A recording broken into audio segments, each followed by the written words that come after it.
Bishop, you can guess that I'm a former student.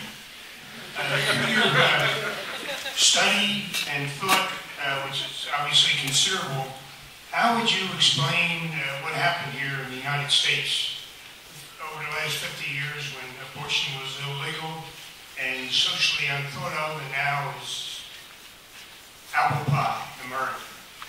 Well, Jesus, for those of us who are Christian, we always kind of look for answers to questions like that in the teachings of Jesus, and he says that the children of darkness are much cleverer than the children of light, and those who favor abortion have been much cleverer about winning arriving at their goal than those of us who would oppose abortion. An example of this is, it would be the Democrat Party. Now, I'm not a Democrat or Republican. I just want to use this as an example. But, the majority of Catholics historically in this country, especially in the Northeast where we live, in the East where we live, are Democrats and have been because of the alignment of the Democratic Party with immigrants when they came to this part of the country. And, up until just recent years, the Democrat Party was pro-life. If the Catholic Democrats had stood up at the beginning of this movement towards free abortion, unrestricted abortion, and said, no, our party's not going to do that, the Democrat Party would still be the party of life today. But the Catholics were quiet. They wanted to go along to get along. They wanted to fit in. And they allowed the party that they had huge influence on to move away from what they inherently believe about human dignity and the necessity of protecting a human life. And so the reason the Democratic Party is pro-choice today is the fault of Catholics. And it's the fault of bishops, but also you, those of us who've been quiet when things were, we were always hoping things would change. We didn't want to speak up because we always want to fit in. Catholics had this terrible need to fit in the 1950s and 60s. And I guess we still do, because the majority of us don't take a clear position against abortion today. We want to be like everybody else. And so, how do you explain it? The silence of those who are believers. And after a while, if you don't stand up and say what you believe, people take it for granted that you can take whatever position you want. And we see that in the life of Catholic politicians. Well, whether they're Republicans or Democrats, many of those who were pro-life have become pro-choice because their constituency haven't stopped them from doing that. It gets them elected. Now, someone could write a couple books about this and give you a much better answer than I gave you, but I think it's because of the lack of courage on the part of those who are believers to speak clearly for the truth. And we get pulled into the argument where people say, that's your religious opinion. You believe that because you're a Catholic or because you're a Christian.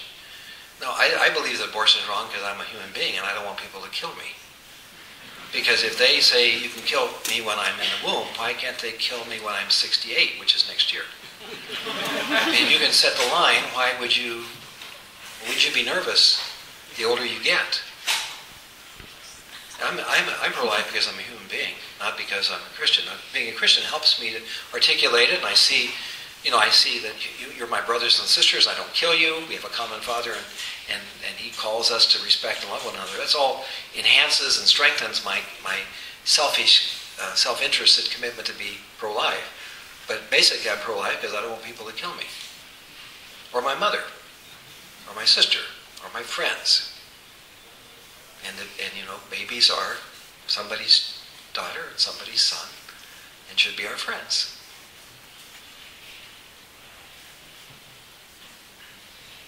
Hello, I'm a master's student here at the University of Pennsylvania. And what's your name? Daniel. Hi, Daniel.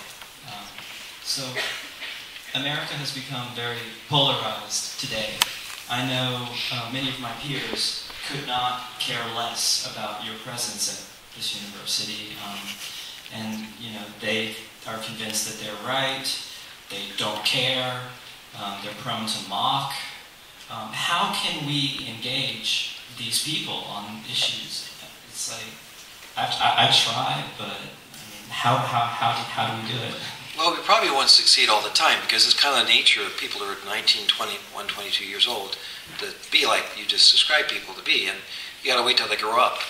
Maybe before you talk to them.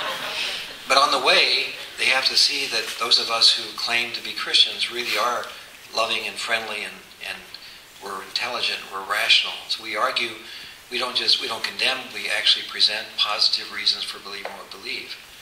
And again, I really do think it's in our self-interest as human beings not to allow murder, and not to let the state draw where murder is allowed and when it's not. I mean, I think you can argue, and I think everybody would almost agree with that. And then you get into the question of abortion. It's not coherent with what the rest of what we believe, and try to demonstrate that. Now, I don't know if we're going to win on the argument or not, but we have to try, because people die. You know, people. I was at the Philadelphia Inquirer last week or 10 days ago, meeting with the editorial board, and we had quite an argument with one of the folks. And his argument was, well, you believe what you believe, and let me believe what I believe. Why should you force your opinion on me? And the reason I want to force my opinion on him is because people die if I don't. You know, if I win the argument, people don't die. Some people say, well, those mothers will die, they'll have back alley abortions. Well, we don't want that to happen either. And we got to make sure that women are always honored and respected. And they don't have to feel they have to resort to abortion in order to survive. But people die. See, that's why we can't be quiet. And that's why we can't wait till next year. And that's why all of you should be involved, because this is a matter of life and death for the most defenseless part of our society. And why is it that so many people can march for the seals of Alaska? I think we should protect animals, by the way. Why are people more passionate about that? Why is that respectable and not marching for unborn human beings? I just don't understand. They don't have a voice. They don't what? They don't have a voice. So they're speaking for them. They don't want to hear us speaking for the unborn, though. Yeah, I know that's what goes on, but there's no coherence to it all.